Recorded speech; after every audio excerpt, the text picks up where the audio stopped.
napadaan kami dito sa ano, sa basurahan. Meron kaming nakitang mga, ayun oh. Ayan natin nakita. Ayan. Lata, ayun oh. Tayo. Nanguha kasi kami ng talbos. Ayan na talbos. Kangkong sana kaso wala na eh. Kaya talbos na lang ng kamote. Tapos naparaan kami dito sa basurahan. Ayan may mga ano lata. Kukunin namin yung mga lata. Lata. 10 piso din kilo ng lata. Ay, plastic yan di oh. Huwag yan. Ilagay mo nga ito dyan. Ay, ako na lang. Baka maano. Here.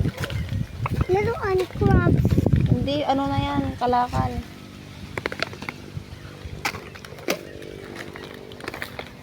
Ito oh. Cup noodles. Sibak. Lata.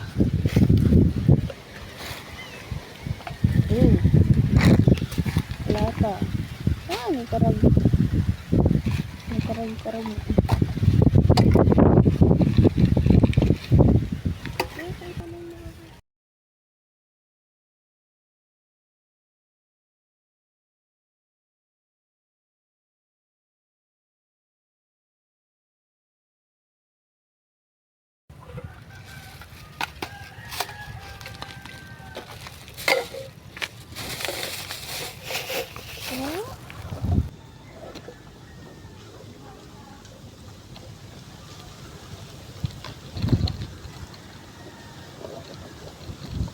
Kinuha lang namin yung mga pwede pang mapakinabangan at maibenta. Tapos dito na nga kami dumaan sa may tubig para nga madala ko yung isang timba ng tubig sa bahay. Hanggang dito lang po muna. Thank you for watching.